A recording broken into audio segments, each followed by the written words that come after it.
1907년 1월 초 평양 장대연교회에서 신년을 맞아서 평안남도 장로교 연합부흥사경회가 열렸습니다. 사경회는 매년 있어왔던 연례 행사였습니다. 그러나 그날의 집회는 예년과 다른 분위기가 조성되었습니다.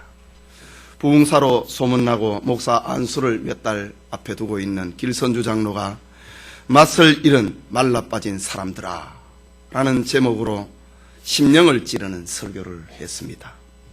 그리고 다시 강단으로 나와서 나는 아간과 같은 사람입니다 하면서 자신의 죄를 회개하기 시작했습니다. 길 장로가 죄를 자백을 하자 그곳에 모여있던 천여 명의 성도들에게 성령이 놀랍게 역사했습니다. 많은 사람들이 자신의 죄를 회개하기 시작한 것입니다. 이날 길선주 장로의 모습은 마치 광야에서 죄를 회개하라고 외쳤던 세례 요한의 모습 같았습니다. 죄를 자복을 통회를 하던 교인들은 초대교회의 성도들이 베드로의 설교를 듣고 형제들아 우리가 어떻게 하여야 구원을 얻을 수 있을까라는 성령의 불을 받은 사람들의 모습 같았습니다.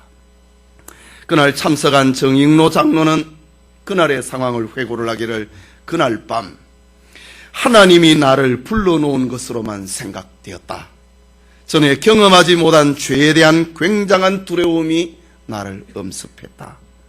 어떻게 하면 이 죄를 떨어버릴 수 있고 도피할 수 있을까 나는 몹시 번민했다. 어떤 사람은 마음이 괴로워 예배당 밖으로 뛰쳐나갔다. 그러다가 잠시 이후에 전보다 더 큰 근심에 쌓여있는 얼굴과 죽음에 떨면서 예배당으로 돌아왔다. 그리고 하는 말, 오 하나님, 나는 어떻게 하면 좋겠습니까? 라고 부르짖었다. 라고 기록합니다.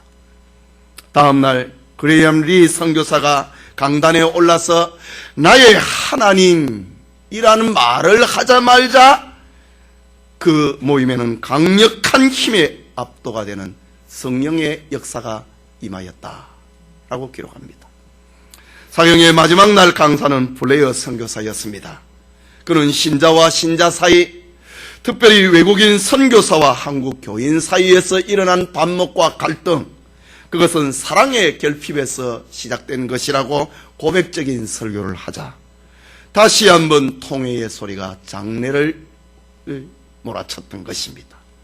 블레어 선교사는 훗날 그날의 상황을 가리켜서 그때의 일은 형용할 수 없는 사건이었다. 말로 표현할 수 없는 성령의 역사였다. 라고 블레어 선교사는 기록을 합니다. 나라를 잃어버리고 희망이 없어 술 먹고 노름하던 조선인들에게 복음은 새로운 희망으로 다가왔던 것입니다. 오늘날 한국교회의 부흥은 바로 이때부터 시작되었던 것입니다. 예배드리는 성도님, 오늘 읽은 본문의 말씀은 교회사에 나타난 모든 부흥운동의 원형이다 라고 말해도 과언이 아닙니다. 본문은 제사장 겸 학사 에스라가 하나님의 말씀을 읽고 그것을 해석을 하는 부흥사경회의 반응을 기록을 하고 있는 장면입니다. 주일 아침에 지난 시간에 이어서 에스라 부흥사경회라는 제목으로 하나님의 말씀 받고자 합니다. 그 사경회는 첫째는 강력한 회개의 역사가 일어났습니다. 예루살렘 성벽 건축을 성공리에 마친 총독 느헤미야입니다. 그는 예루살렘의 행정 관료들을 임명을 했습니다. 인구조사를 통하여서 이스라엘이 하나님의 백성이라고 하는 자존감을 심어놓았습니다. 그러나 느헤미야는 이스라엘 백성들의 진정한 재건은 외형적 성과에 있는 것이 아님을 알고 있었습니다. 그것은 심령의 재건에 이스라엘의 참된 회복이라고 하는 것을 그는 알았습니다. 그 심령의 재건은 하나님의 말씀을 들을 때에 일어난다는 것을 그 누구보다 느헤미야는 알고 있었습니다. 그래서 느헤미야는 하나님의 말씀을 통한 이스라엘의 진정한 부흥, 진정한 재건을 꿈꾸었던 것입니다. 느헤미야의 기대처럼 사람의 힘과 능력으로 할 수 없는 엄청난 변화의 축복을 이스라엘 백성들이 경험을 했습니다. 불가능한 것으로 여겨졌던, 난민 수준으로 여겨졌던 저들에게 자존감이 찾아졌다. 그리고 우리에게 불가능하다고 여겨졌던 예루살렘 성벽이 건축이 되어서 우리를 보호할 수 있는 울타리가 만들어졌다. 이런 사실 앞에 이스라엘 백성들은 흥분하기 시작했습니다. 그래서 그때로부터 가장 먼저 다가오는 첫 번째 절기인 나팔절이 되자 이스라엘 백성들은 예루살렘 수문학 광장 앞으로 모여들기 시작했습니다. 지난 시간에 말씀드린 것처럼 약 4, 5만 명의 사람들로 추정됩니다. 백성들은 지난 14년 전에 하나님의 함께 하심을 외쳤던 제사장 에스라를 찾았습니다. 그가 어디에 있느냐? 백성들은 에스라에게 과거에 우리에게 들려주었던 하나님의 말씀을 다시 들려달라고 청하게 됩니다. 수많은 군중들이 모인 수문학 광장 앞에 특별히 만든 나무강단에 에스라가 올라섰습니다. 하나님의 율법을 읽고 그 뜻을 해석을 하여 백성들로 깨닫게 하는 부흥사경회였습니다. 하나님의 말씀을 해석을 하여서 적용을 시켜주는 사경회였습니다. 이때의 레위 사람들이 백성들 사이에서 하나님의 말씀을 알아들을 수 있도록 설명해 주었습니다. 에스라가 율법책을 펼 때에 모든 백성들이 일어났습니다. 하나님을 향한 경외심의 발로였습니다. 에스라가 율법책을 펼 때에 이스라엘 백성들이 일어섰고, 에스라가 여호와 하나님의 이름을 송축을 할 때에 하나님께서 우리의 자존감을 세워주시고 하나님께서 우리에게 성을 건축을 내주셨다고 할 때에 온 이스라엘 백성들이 아멘 아멘, 옳습니다, 맞습니다, 진실입니다 화답을 하면서 얼굴을 땅에 대고 엎드려 하나님 앞에 경배했습니다. 이런 시간이 약 6시간 정도 흘렀다. 새벽 6시부터 시작된 집회는 정오까지 12시까지 계속이 되었다라고 성경은 기록합니다. 에스라를 통하여서 하나님의 말씀을 듣게 된 백성들의 눈에는 회개의 눈물이 철철 흘러내리기 시작했습니다. 강력한 회개의 역사가 일어난 것입니다. 저들은 지금까지 이런 눈물을 흘린 적이 없었습니다. 부모 형제가 죽었을 때 흘리는 눈물이 있었지만은, 아픈 고통 속에서 흘리는 괴로움의 눈물이 있었지만은, 하나님의 말씀을 들을 때에 눈물이 주체 없이 흘러내리는 이런 경험을 처음 지금 하고 있는 것입니다. 정말 기막힌 장면입니다. 오늘 9절 말씀에 여 백성이 율법의 말씀을 듣고 다 우는지라. 4, 5만 명의 모든 사람들이 다 울어버렸다. 그 뜨거운 감정을 주체할 수가 없었다. 참을 수가 없었다. 다 울어버렸다 라고 성경은 기록합니다. 하나님의 강력한 간섭이 아니면 이해할 수 없는 일이 벌어졌습니다. 하나님의 말씀을 듣고 있는데 그 말씀이 저들의 심령을 찔렀던 것입니다. 그래서 저들의 눈물에서 눈물이 흐르도록 만들었던 것입니다. 성도님, 이렇게 하나님의 말씀은 살아있습니다. 좌우의 날선 금과 같습니다. 좌우의 금이라고 했습니다. 좌우의 날이 서 있는 금이라고 했습니다. 하나님의 말씀에 베이지 않는 심령이 없다는 말입니다. 나는 하나님의 말씀의 금에 피해 있는 존재다. 있을 수 없다는 말. 좌우의 날선 금이라고 했습니다. 하나님의 말씀은 혼과 영과 관절과 골수를 찔러 쪼갠다고 했습니다. 하나님의 말씀은 마음의 생각과 뜻을 감찰한다고 했습니다. 그래서 사람들은 하나님의 말씀을 들을 때에 자기의 죄를 돌아보게 됩니다. 하나님의 말씀을 들을 때 그 은혜 앞에 용서를, 회개를 하고 용서를 구하게 되는 것입니다. 에스라가 낭독한 하나님의 말씀에는 조상들의 죄를 지적함이 있었습니다. 우리의 조상들은 하나님 앞에 범죄하고 우상 숭배의 죄를 짓다가 하나님의 벌을 받아서 바벨론의 포로로 끌려가게 되었다고 하는 이야기를 에스라는 들려주었습니다. 그런데 이 엄청난 심판을 경험했음에도 오늘의 우리는 하나님을 또 배반하는 자가 되었다고 하는 메시지였습니다. 에스라 성경 8장 6절에서 10절까지 이날의 설교 장면이 기록이 되어 있습니다.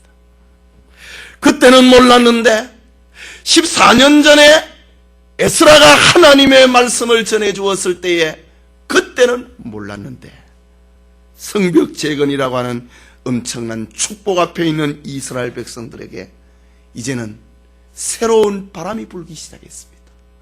새로운 변화의 바람이 불기 시작했습니다. 이전에 떨어졌던 생명의 씨앗이 14년이 지나고 난 다음에 폭발을 하기 시작했습니다. 그 하나님의 말씀을 들려달라. 그 말씀을 다시 듣는 동안에 다 울어버렸다 라고 기록합니다.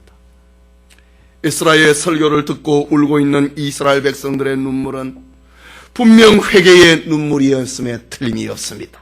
그러나 그것은 하나님의 은혜에 대한 감사의 눈물이기도 했습니다. 이유는 자신들의 죄에도 불구하고 하나님의 은혜로 지금 고국에 돌아왔기 때문입니다. 하나님의 은혜로 성전이 세워졌고 그 짧은 기간에 예루살렘 성벽을 재건을 했습니다. 이제 하나님의 백성으로 살아갈 기반이 갖추어졌습니다. 그런데 지금 자신들을 돌아보니 이전에 하나님 앞에 심판을 받았던 조상들의 시대와 조금도 다름이 없는 자기들의 모습을 보았습니다. 우리가 이랬는데 왜 또 망하지 아니했는가? 감사의 눈물이었습니다. 하나님께서 붙들어 주셨기 때문에 우리 조상들의 죄를 또 지었는데 우리가 지금 망하지 아니했다.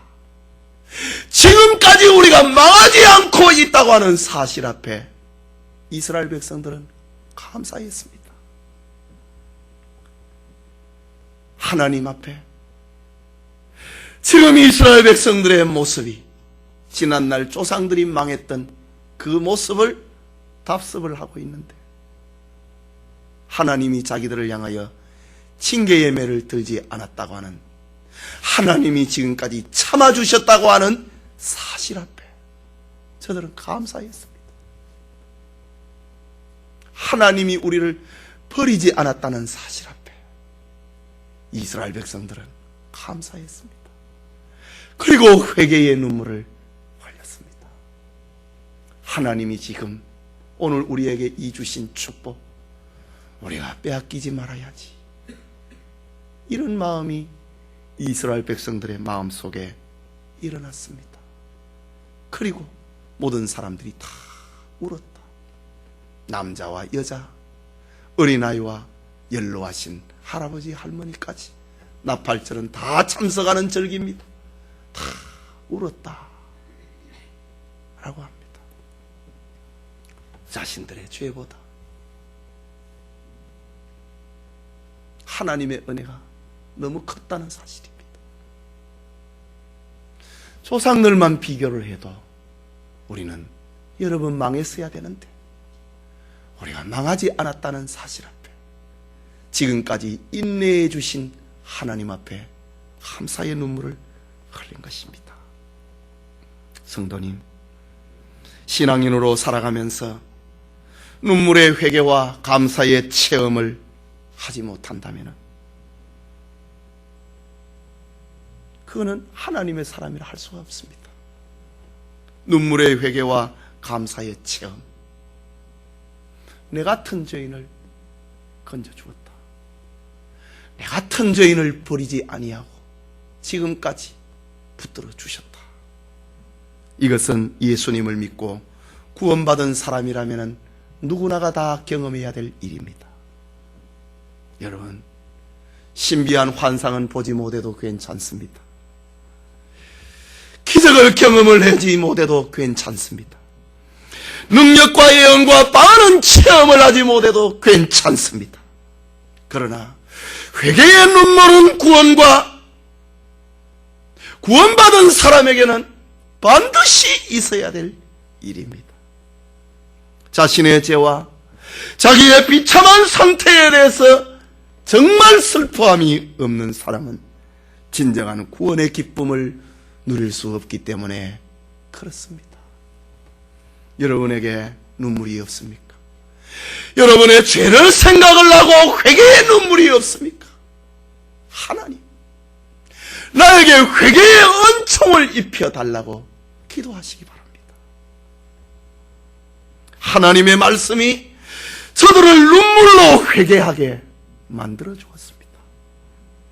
그러나 총독 느헤미야와 제사장 겸 학사 에스라 그리고 레위 사람들은 그날의 상황이 너무나 놀랍고 너무나 당황스럽게 했습니다. 저들은 이 일을 진정시켜야 했습니다. 이유는 이스라엘의 절기 가운데 나팔절은 하나님 앞에 눈물을 보이는 절기가 아니기 때문이었습니다. 나팔절은 이스라엘의 종교력 가운데 첫 달에 해당이 되는데 눈물의 날이 아니라 나팔을 불어서 새해의 시작을 알리고 우리가 하나님의 백성이 되었다고 하는 기쁨을 만방에 선포하는 절기이기 때문입니다. 그래서 본문 9절과 10절을 보면은 백성이 율법의 말씀을 듣고 다 우는지라 총독 느헤미야와 제사장 겸 학사 에스라와 백성을 가르치는 레위 사람들이 모든 백성에게 이르기를 오늘은 너희 하나님의 성일이니 슬퍼하지 말며 울지 말라 하고 느헤미야가 또 이르기를 너희는 가서 살찐 것을 먹고 단 것을 마시되 예비치 못한 자에게는 너희가 나누어 주라. 이날은 우리 주의 성일이니 근심하지 말라. 여호와를 기뻐하는 것이 너희의 힘이니라 라고 했습니다. 하나님의 말씀은 우리를 회개하게 만들고 하나님의 말씀은 우리를 눈물을 흘리게 만들고 때로는 금식하게도 합니다. 그러나 하나님의 말씀은 하나님 안에서 참된 평안을 누리는 궁극적인 즐거움으로 인도하는 것입니다. 여호와를 기뻐하는 것이 너희의 힘이니라. 하나님의 말씀을 들을 때에 너희의 죄가 생각이 났느냐? 슬퍼하고 회개하느냐? 그러나 그것이 전부가 다가 아니다.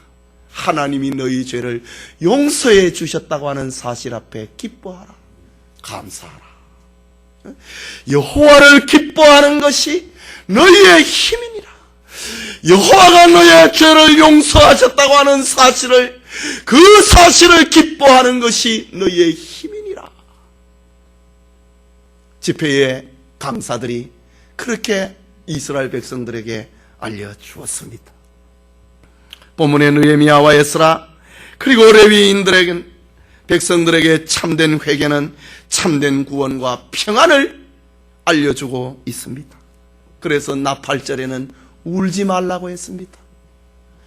나팔 소리를 듣는 하나님의 백성들은 울어야 될 사람이 아니라 하나님 안에서 참된 기쁨을 누려야 될 사람이라고 느헤미야와 에스라 그리고 레위인들이 백성들에게 알려주었습니다. 하나님의 백성들은 죄에 대해서 슬퍼하고 회개해야 되지만은 그러나 감상주의자가 되어서는 안 된다는 말입니다. 늘 슬픔에 젖어 있어서는 안 된다는 말입니다. 그래서 12절 마지막에 보면 모든 백성이 곧 가서 먹고 마시며 나누어 주고 크게 즐거워하였으니 이는 그 읽어 들린 말을 밝히 알미니라. 하나님의 말씀을 통해서 이스라엘 백성들은 웃음을 찾았다. 하나님이 울지 말라고 했다. 하나님이 우리의 죄를 용서해 주셨다고 했다. 그래서 이스라엘 백성들은 눈물을 그치고 즐거워했다. 하나님이 우리와 함께 하시고 하나님이 우리 죄를 용서했다.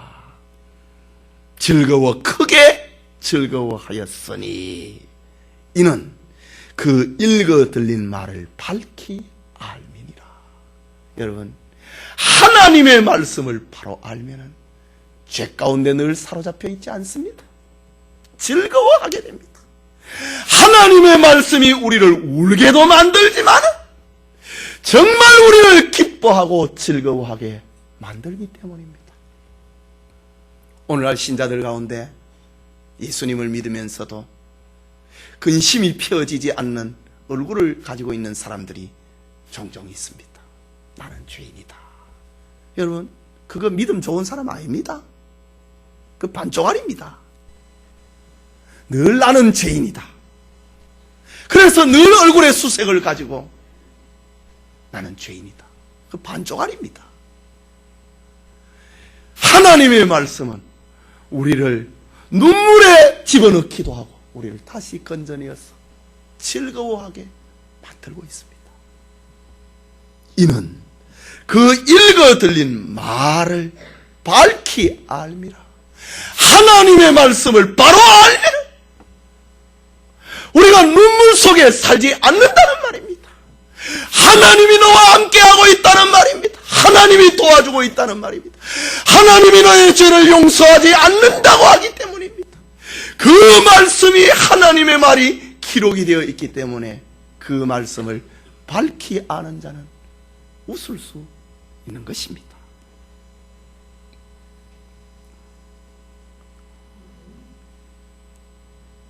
하나님의 말씀을 듣고 깨달을 때에 참된 회개와 참된 기쁨을 얻게 되는 것입니다. 오늘 예배드리는 우리 모든 성도님들에게 정말 죄를 향하여서 슬퍼하고 그러나 하나님의 용서를 생각을 하고 기뻐할 수 있는 에스라 부흥 사경의 축복이 우리 모두와 함께하기를 축원합니다. 그게 둘째로 에스라 부흥 사경에는 하나님의 말씀을 지켜 행하는 성회였습니다.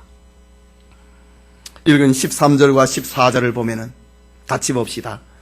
그 이튿날 뭇백성의 족장들과 제사장들과 레위 사람들이 율법의 말씀을 밝히 알고자 하여 학사 에스라의 곳에 모여서 율법책을 본즉 여호와께서 모세로 명하시기를 이스라엘 자손은 7월 절기에 초막에 거할지니라 하였고, 이튿날입니다. 백성들의 지도자들과 제사장들 그리고 레위 사람들이 하나님의 말씀을 더 알고 싶어서 에스라에게 찾아왔다고 합니다.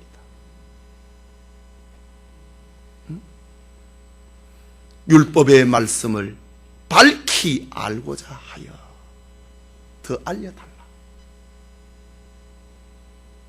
지난날 큰 눈물과 큰 감사를 경험을 했던 사람들이 하룻밤을 지나고 그 다음날 아침에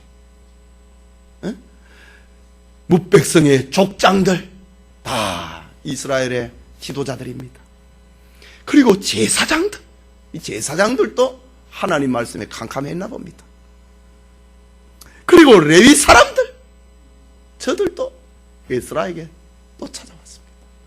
이들은 다 이스라엘의 대표라고 해야 할 것입니다. 율법의 말씀을 밝히 알고자 하여 학사 에스라의 곳에 모였다.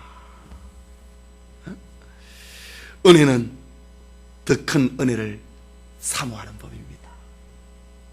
아, 나는 이만하면 됐다. 그것은 지상교회에서는 있을 수가 없습니다. 선줄로 생각하는 자는 넘어질까 조심하라.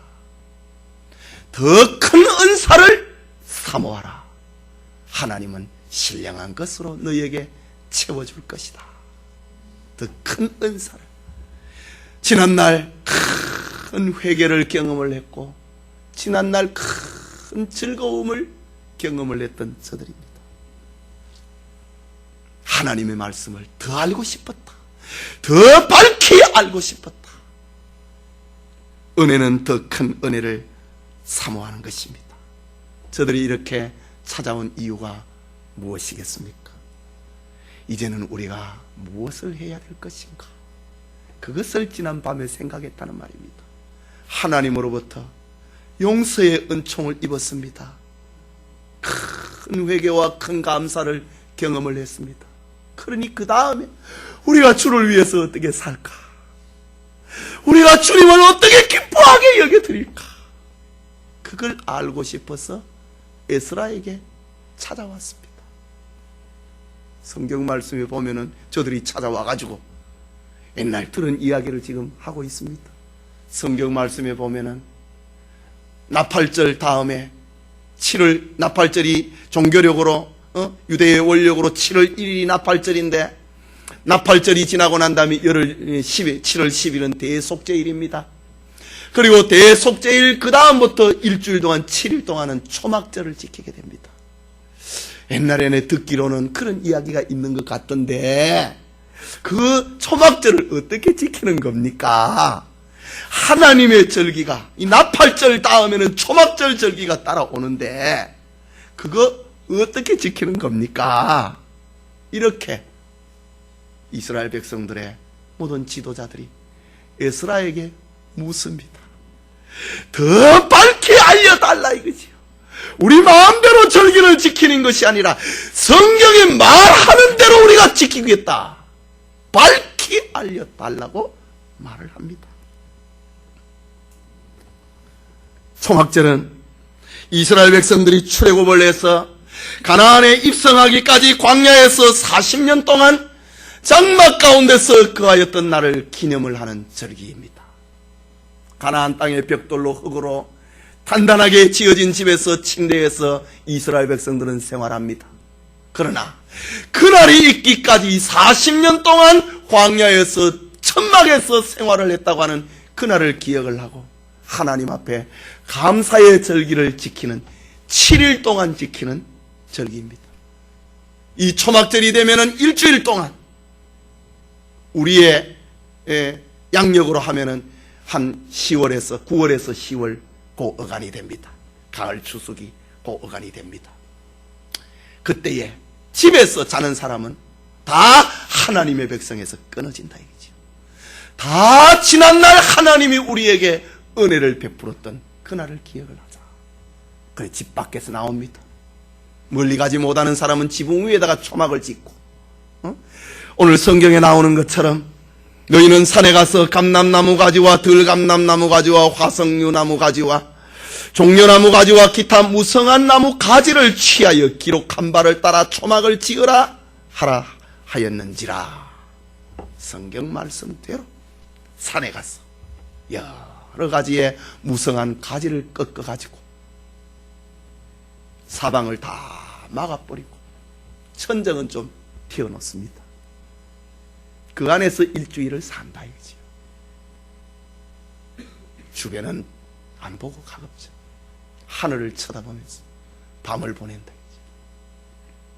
하나님이 우리에게 지난날 이렇게 살았는데 은혜를 주셔서 집을 주었다. 논밭을 주었다. 양떼와 소떼를 주었다. 7일 동안 이 절기를 지키는 것입니다. 그런데 포로지에서 돌아온 백성들은 지금까지 하나님의 절기를 지키지 않았습니다. 그 힘들다 이지. 그 주장스럽다 이지. 뭘 사서 고생을 할 필요가 있느냐 이지. 그런데 하나님의 말씀을 듣고 회개를 하고 은혜를 받고 보니 하나님의 절기와 하나님의 말씀대로 살아야 된다고 하는 것을 저들은 깨닫기 시작한 겁니다. 우리가 어떻게 하면 좋겠는가? 어떻게 그 절기를 지켜야 되는지 알려달라 라고 합니다. 이처럼 하나님의 말씀은 이스라엘 백성들에게 그랬던 것처럼 오늘 우리의 가슴에도 노크를 합니다. 그리고 회개에 합당한 삶을 살아가도록 만들어줍니다. 그것은 자기가 처한 위치에서 가장 가까운 것에서부터 시작이 됩니다. 저들은 나팔절에 올라왔으니 바로 열흘 이후부터는 이제 초막절이 다가오니까 일주일 동안 살 수 있는 간이 집을 짓는 거예요. 그 열흘 동안 그렇게 준비를 하는 겁니다. 이스라엘 백성들은 초막절을 가장 먼저 지켜야 될 하나님의 법이었듯이 성도들의 삶에도 하나님의 말씀을 듣고 깨닫고 회개의 은혜가 임하게 되면 자기가 있는 그곳에서 가장 멀어져 있는 하나님의 말씀을 찾게 되는 것입니다. 다시 본문을 보면은 백성들은 하나님의 말씀을 따라 여호와의 절기인 초막절을 지켰다라고 기록을 합니다. 그런데 오늘 본문에 보면은 아주 중요한 내용 하나를 발견하게 됩니다. 17절 중간에 보면은 눈의 아들 여호수아 때로부터 그날까지 이스라엘 자손이 이같이 행함이 없었으므로 이에 크게 즐거워하며 라고 했습니다. 이 말씀은 광야 생활을 끝내고 여호수아의 인도로 가나안 땅에 들어오고 난 다음에 지금 1000년이 다가는 세월이 지났습니다. 이 1000년 동안 초막절을 지키지 않았다, 그 말은 아닙니다. 성경을 보면은 백성들이 초막절을 지킨 것을 낱낱이 다 기록하고 있지 않지만은 간헐적으로 사사기와 열왕기서와 역대서 그리고 스가랴서를 보면은 초막절을 지킨 기록이 나옵니다. 그런데 오늘 왜 여호수아 이후에 이렇게 초막절을 지킨 날이 없었다고 기록을 하고 있을까? 이스라엘 백성들이 하나님의 말씀 성회를 열고 여기에 은혜를 받은 성도들이 그런 감격을 가지고 초막절을 지킨 이들이 여호수아 이후로 없었다는 말입니다. 큰 감격으로 초막절을 지켰다는 말입니다.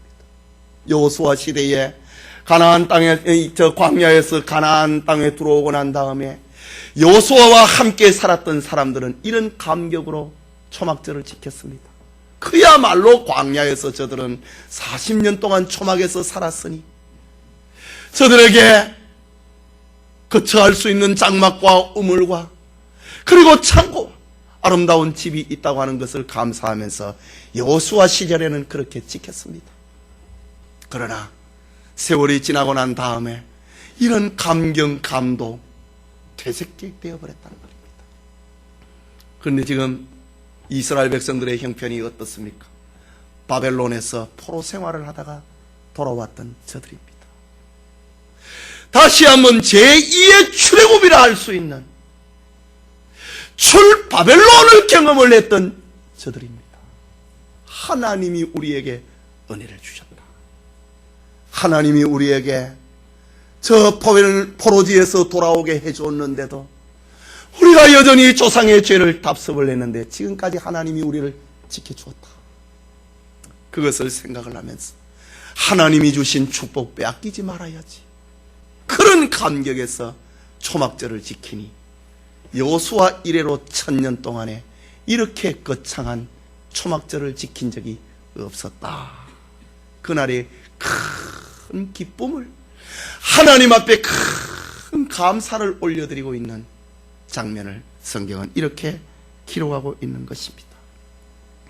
하나님의 말씀에 따라 여호와의 절기인 초막절을 지키니 백성들의 마음속에 기쁨이 찾아왔다고 합니다. 기쁨이 찾아왔습니다.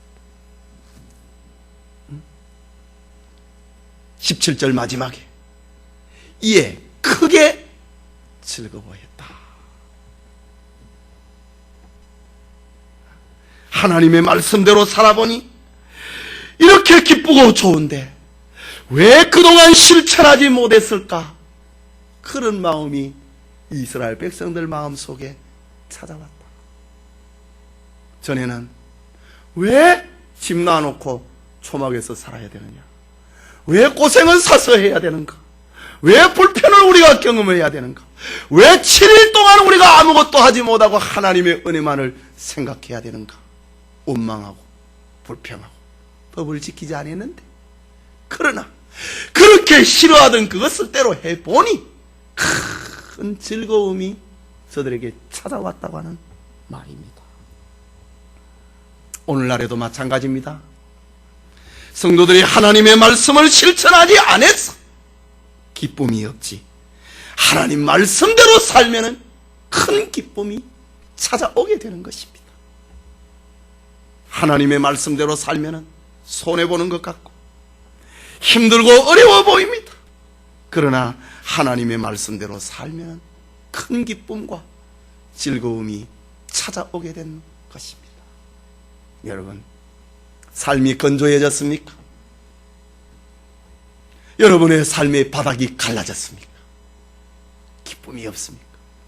하나님의 말씀대로 살면 힘들어 보입니까? 이스라엘 백성들도 그랬습니다. 그런데 하나님 말씀대로 살아보니 저들에게 큰 기쁨이, 큰 즐거움이 찾아왔더라 라고 합니다.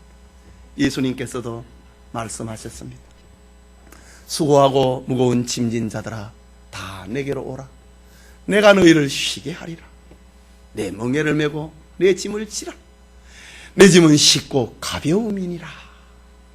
마태복음 11장 30절에 그렇게 말씀하셨습니다. 주님이 지어주시는 짐을 지면 무거울 것 같고 힘든 것 같은데 하나님의 말씀대로 살면 평안이 있다, 쉼이 있다, 즐거움이 있다. 주님께서도 말씀하셨습니다.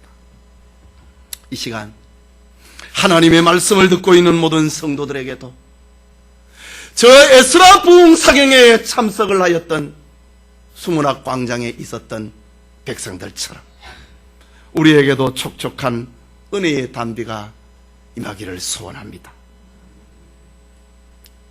우리의 삶이 세상의 것들로 오염이 되어 있습니까?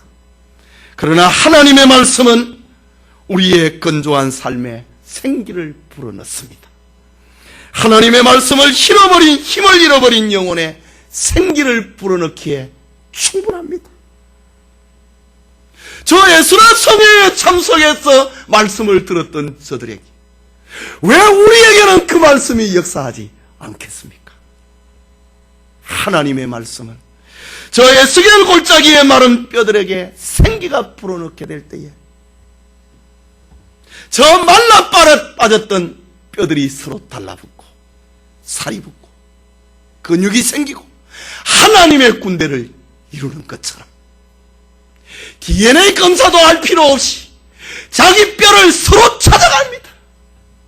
하나님의 말씀은 우리를 달라붙어서 생기를 불러일으키고 하나님의 군대를 지금도 만들어낸다고 하는 말입니다.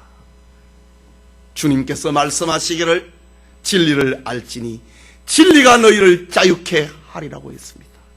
하나님의 말씀은 어떤 환경과 조직과 체제 가운데 우리가 산다 할지라도 그리스도인을 자유인으로 만들어냅니다. 어떤 사망의 법에서도 하나님의 말씀은 성도들을 자유하게 만들어준다고 하는 말입니다. 여러분, 뭘 갖추어야, 뭘 가져야, 뭘 누려야 여러분이 자유한다고 생각하지 마십시오. 사탄이, 세상이 그렇게 만들고 있습니다. 사탄은 너가 뭘 가져야 평안할 것이라고 말을 합니다. 그러나 우리 주님은 너에게 하나님의 말씀이 들어가면 평안할 것이다. 하나님의 말씀대로 살면 너가 즐거움을 얻을 것이다 라고 들려주고 있습니다. 수문학 광장 앞에서 하나님의 말씀을 받고 하나님의 말씀을 지키고 있는 이스라엘 백성들에게 즐거움이 찾아왔습니다. 고통이 아니라 평안이 찾아왔습니다. 하나님의 말씀대로 살면 손해보는 것 같았는데 그게 아니라고 하는 것이 찾아왔습니다. 그것은 이전에 경험하지 못했던 하나님이 주시는 평안이었습니다. 내가 주는 평안은 세상이 주는 것과 같지 아니하다고 주님이 말씀하셨습니다. 말씀을 지킴으로 찾아오는 평안이었습니다. 저들은 자신들을 인도하시는 하나님의 은혜와 사랑 앞에 감사했고 그 은총을 회복을 했던 것입니다. 자신들을 천국으로 인도하시는 하나님을 소망하게 되었습니다. 이것이 진정한 부흥 사경회였습니다. 성도님, 오늘날에도 우리가 하나님의 말씀 앞에 반응하고 순종하면 즐거움이 찾아옵니다. 하나님 말씀대로 살면 하나님의 자녀된 행복감을 찾게 되는 것입니다. 하나님의 말씀대로 살면 하나님의 백성이라고 하는 정체성을 확립하게 되는 것입니다. 우리를 인도하시는 하나님의 따뜻한 사랑의 손길을 만나게 되는 것입니다. 저 에스라 부흥사경회에 참석을 했던 성도들처럼 말입니다. 진정한 즐거움을 회복을 하는 은총이 있기를 소원합니다. 성도 여러분, 강단에서 하나님의 말씀을 몇 구절 읽고 세상 이야기로 채우는 설교 시간을 채우는 경우를 종종 봅니다. 이것은 성경에서 말하고 있는 참된 설교라고 할 수가 없습니다.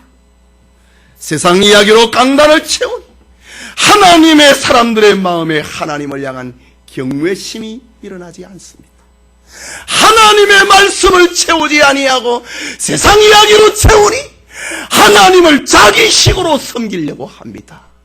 자기 방법으로 신앙생활을 하려고 합니다. 자기 양심에 이끌리는 대로 하나님을 믿으려고 합니다. 그게 인본주의입니다. 하나님은 하나님의 말씀대로 섬기고 하나님의 법대로 하나님을 사랑해야 하는 것입니다. 그러니 진정한 즐거움이 일어나지 아니하고 겸손과 순종과 충성이라고 하는 그리스도인의 삶이 회복이 되지 않는 것입니다. 이것을 어찌 종말 시대의 현상이라 아니할 수 있겠습니까? 본문의 에스라 부흥 사경회처럼 성경 말씀을 읽고 해석을 하는 참된 설교야말로 하나님을 하나님 되시게 하는 집회입니다. 성도가 성도가 되는 집회입니다. 이것이 설교자가 가져야 될 영원한 설교의 자산입니다. 설교의 자산은 세상 이야기가 아니고 하나님의 말씀, 이 무한하고 풍성한 신구약 성경 66권의 말씀이어야 된다는 말입니다. 이렇게 많은 성경 말씀, 평생을 설교해도 다 못하는 이 성경 말씀을 놔놓고 어디 돌아다니냐 이거지. 무엇을 설교의 자산으로 삼고 있느냐 말이지. 그는 참된 설교가 아닙니다. 저 예루살렘 수문학 광장에서 일어난 에스라 부흥 사경에는 포로 후기의 이스라엘을 만들어내었습니다. 그래서 아브라함과 다윗의 자손 예수 그리스도의 세계, 그 이전에 400년 동안 암흑의 세계를 이 집회를 통하여서 예수 그리스도를 탄생시키는 세계를 만들어내었던 것입니다.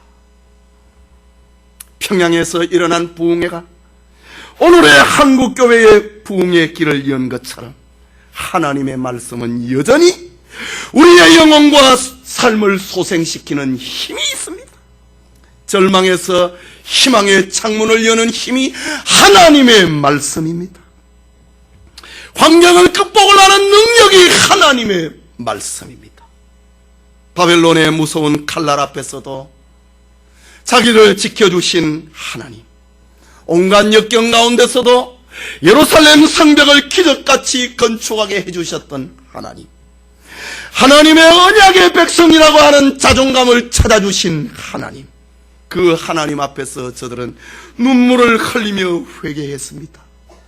그리고 자신들이 망하지 않고 지금 생존해 있다고 하는 사실 앞에 감사하고 이제는 하나님이 주신 축복을 빼앗기지 말아야지. 하나님이 우리에게 지금 원하는 것이 무엇인가?